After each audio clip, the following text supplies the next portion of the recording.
related to the announcement today, please see myself or Jesse Damazin for one-on-one interviews, and we'll be happy to accommodate you, but just come and see us afterward. So without further ado, I'd like to introduce our mayor, Tim Keller.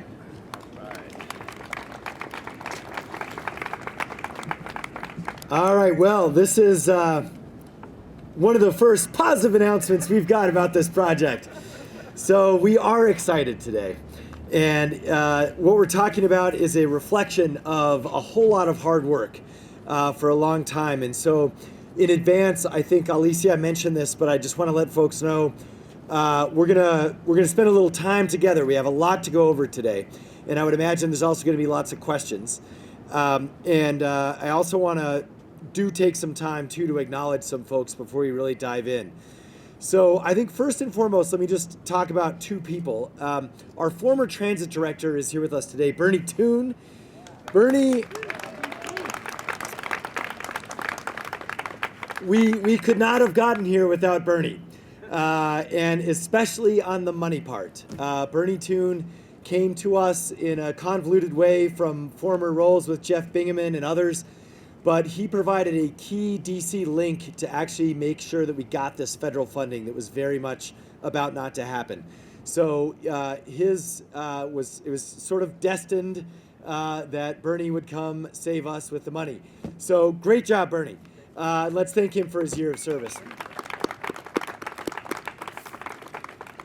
And we're going to hear from him in a little bit, but as we transition to what we're going to talk about today, we also have a new director at the transit department. And I think similarly, he's the right guy for the right time. He actually began his career as a bus driver, which is amazing. Which, by the way, is the second director we can say that about. Of course, our solid waste director began his career driving a trash truck. So full circle for Danny Holcomb. Let's welcome him.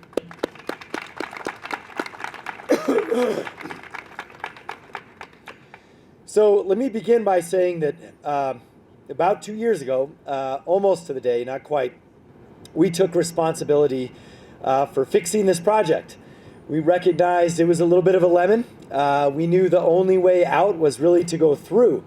And so we got to work on making lemonade. And it was a tireless effort. The whole transit department that's here, everyone really, really shifted into a different mode. It was a mode about the pragmatic, realistic way to get this done, as opposed to just promoting it. And so that unfortunately took us 2 years, but we are finally here. And I want to mention a couple of things. I don't want to go too far into the past because today is about turning the page and looking towards what's next. But I do want to acknowledge a couple of things.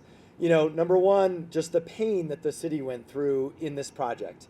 And even the businesses on Central, the businesses that closed, construction, which is, I mean, no one likes construction, but obviously this one was, you know, essentially created a damaged spine along our city for a long time that some businesses never recovered from and some businesses are still suffering from. But we know that we looked at every option. We did look at trying to scrap the entire project, by the way. And to remind folks, we knew it was at least $200 million to do that. And we also want to remind folks that we believe there are benefits to this project now that it will be up and running. So here's also what we had to deal with. $75 million of taxpayer money would have been at stake if Bernie didn't get that from the feds. So that was another piece that was very critical. And so we were able to secure that, and we were able to secure the additional associated funding with the fixes that we had to do on the route. We cleaned up non-functional or inaccessible platforms. We fixed ADA issues.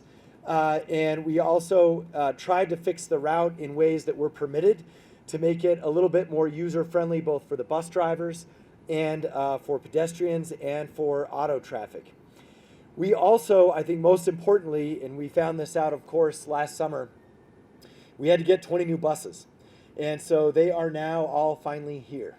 And as you can see, they also have been repainted in a way that I think is at least a little bit more fun, a little bit more family friendly, and a little bit more New Mexican. You can see here we have 4 that we feature. There's the mountain, there's the balloon, there's the Calavera, and there is our Route 66. And like our designs for Sunvan, this is where the idea came from. Some of you will recognize this concept from the Sunvan. they're just a fun homage to all the things that are in our city. And as you walk down Route 66, or drive down Route 66, you can see here classic icons all along the route, whether it's UNM, whether it's iconic restaurants, or the State Fair. Everyone will recognize all of those landmarks. Even Chaos and Mayhem are otters down there, right behind Lawrence. And so all sorts of fun things in those. Now, of course, the base color is turquoise to match the sky, and these are wraps. So, it's actually, if we need to change them and so forth down the road, that's certainly, of course, on the table too. Now, let's talk about the future a little bit. What we are announcing today is that service for the art project is actually scheduled to begin. We are going to begin November 30th on Small Business Saturday as a way to try and connect the launch of the art project to also the resurrection of Route 66 and the businesses along Route 66. So with that, let me just give everyone who worked on this a round of applause. Get ready for Small Business Saturday.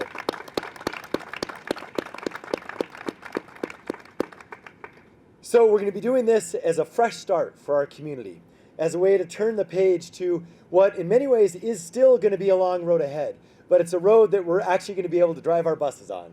And it's going to involve all sorts of fun and challenging things. So let me outline a few. First off, every half mile on the route, to remember the concept of this, has a stop. And the stops are going to go from Four Hills to Unser, and then there's one route that turns off to Louisiana to take you to Albuquerque uptown. And this is going to replace the Rapid Ride. So if folks are familiar with the Rapid Ride route, that is going to be being phased out, and it's now going to be all the art route. And so this also means that buses, roughly, we're going to say less than 10 minutes, there will be a bus at every station. So people can be a lot less concerned about, like, when is the bus coming? You know it's going to be less than 10 minutes. That is, again, the basis of the rapid transit part of this project. And we also know that we do believe in the confidence of these buses. They're going to be testing all November. So starting this Sunday, you're going to see us testing the timing of the routes. And so this is going to lead to some safety points that I'm going to make here in a minute. But I also want to mention that the capabilities of this are very powerful. These are 60-foot buses. They can carry a lot of people, and we believe we can double the capacity right now for public transportation up and down Central. That is a great thing for our city. Now, we also know these are now fully accessible for bikes, wheelchairs, walkers, strollers, and Braille and other ADA needs. We also know that there's 3 park and ride access points. Details of this are all online, and we'll be talking about here in a little bit. We also tried to fix up the stations a little bit. There are regulations with respect to the way the stations were designed before we got here, but what we did do is we tried to localize them. So you will notice at each station there is at least an effort to try and connect them to a sense of place, to what that stop actually is and what's around it. That involved these windscreens that have added some nice color to the stations, and I think most importantly, hopefully we'll begin to create some local identity for each stop. Some of the stops were also renamed actually just to reflect where they actually are as opposed to just like a street crossing. So they're trying to honor the neighborhoods and the community or the businesses or the nonprofits that are nearby. Now, the last thing I want to mention is it's going to be free until through New Year's Day. And so we hope everyone gives it a shot. It's going to be a fast, affordable, efficient way to get across the city. And as we talk about the road ahead, I also want to mention, we know there's going to be lots of challenges. And when I talk about challenges, I'm referring to, number one, public safety. This is a situation, whether you like the project, whether you don't like the project, with these buses running on the route, it's going to take time for our city, our community, our drivers, and our pedestrians to know how to work in an appropriate, safe way around these buses. But we want to remind folks that this is going to be new. It has taken communities like Cleveland, when we went to visit them, it took them 10 years for basically drivers to finally understand it and to not have new associated crashes and so forth with it. So I want to let folks know there's a long road ahead. And number one, we just want everyone to be as safe as possible. That's goal number one for this art rollout. So please follow the rules of the road and work with us and be patient. And I know this too, once we get through sort of a 6-month trial period, we are going to look at changes. Some changes we won't be able to do because of ties with grant funds that we can't change. Other changes we might be able to do. So we are interested in revisiting what we can, but we need to see how the route works for at least 6 months or so. So with that, just want to mention that even changes in terms of left-hand turns and how the arrows work and all of this, we will visit those this summer. But we'll just put everything on the table. Here's what we can change. Here's what we can't. And I will tell you this, we'll probably have to do that about every 6 months for several years. But eventually, I think we'll get used to this project and it'll be a benefit for the city. So with that, I'm going to hand it over to our COO. He does trains and he does buses, Lawrence Rayo.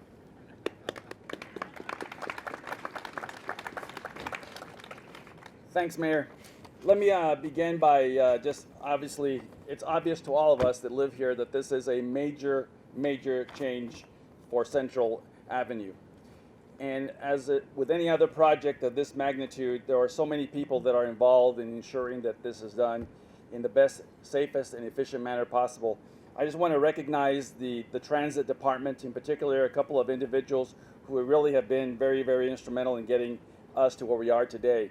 Obviously, the mayor already spoke about Bernie's role, but I also want to recognize Annette Paez. And where is Annette, our deputy director? Annette does all our operations work. And when you're dealing with the federal government, like we were doing with this process, you really need someone who's really technical in nature as it relates to the Federal Transit Administration. Annette and her staff did a great job. I also want to recognize Keith and Vince, who did the graphics on these buses and worked tirelessly, not just on the bus graphics, but the windscreens, etc. And so Keith and Vince, thank you so much for all your hard work on this.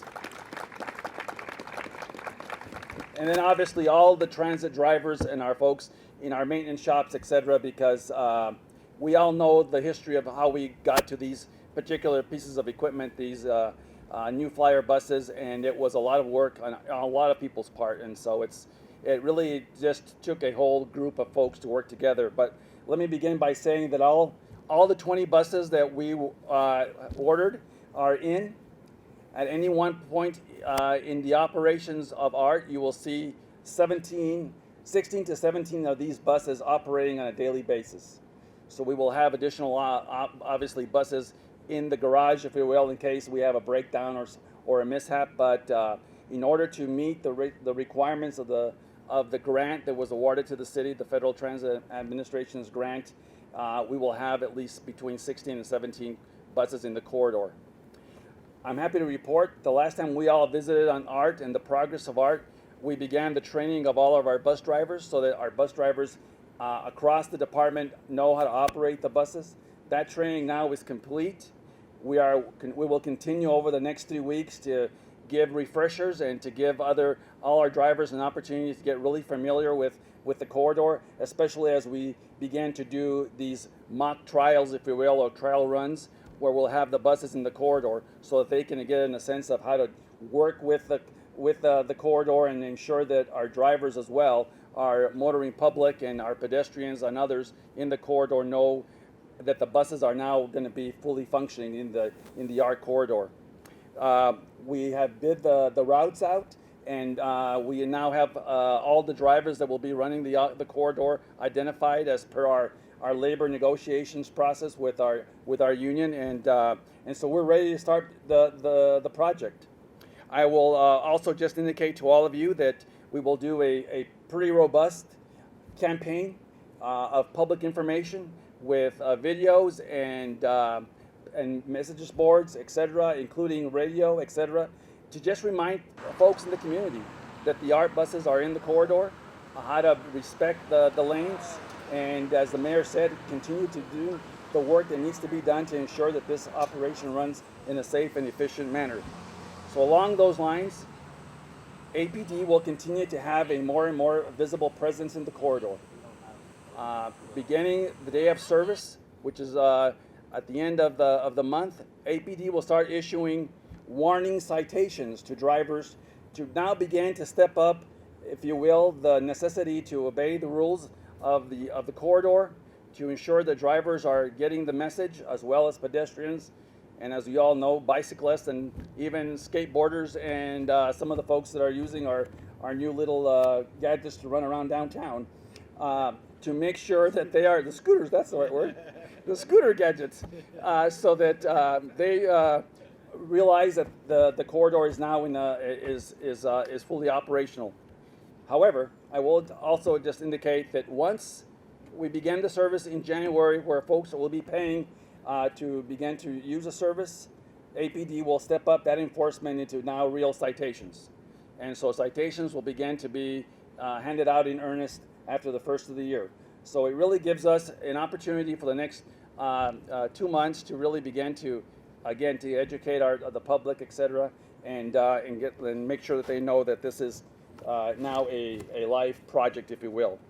I also would then also say to all of you that the FTA has been very, very good with us. They have worked tremendously on the entire project. As the mayor indicated, not only have we received the dollars that are associated with the project, but we have now modified our grant so that we are able to begin this program in earnest under the FTA rules starting at the end of the month. And what's really important is that the dollars that were part of the grant have now all been accounted for. We are going to continue to make modifications to the stations that don't have canopies. We're going to begin to work on those projects as well, so that you'll see even more changes as it relates to the 3 stations that don't have a canopy today. That is a longer conversation to be had, but the good news is that the FTA rewarded us through our good work and the work of the FTA by giving us the dollars to finish up those projects as well. So I'm happy to report that we have a really good relationship with the FTA, and it's really worked out well for us. With that being said, I want to turn it over now to our transit director, Mr. Danny Holcomb, to talk a little bit more about the day-to-day operations of the project. Danny?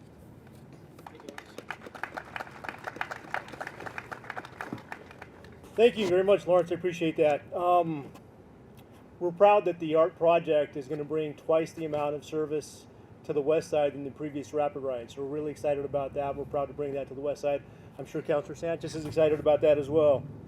On the first day of ART service, we'll have ambassadors at every ART stop to let folks know exactly where to go, get on the bus, make sure that the old rapid ride passengers know exactly how to access those buses and continue their route to wherever they need to go. We're going to be doing dry runs over the next 3 weeks to give our operators and our maintenance folks an opportunity to practice the system that we're using, to make sure that our timing is right and our operations are right and our buses are working properly. So we're excited about that. One of the things we're going to be doing as well is probably towing a bus off the ART corridor to practice that, give our maintenance guys an opportunity to see what that works like. As the mayor said, and as Mr. Riel said, I'm really proud of the people at ABQ Ride. Mr. Brightback and Mr. Tafoya were mentioned, Ms. Paez, but maintenance folks, marketing staff, operations staff, you guys have been great, and I really appreciate all the work that they've done to get this project to fruition. Thank you very much. Mayor?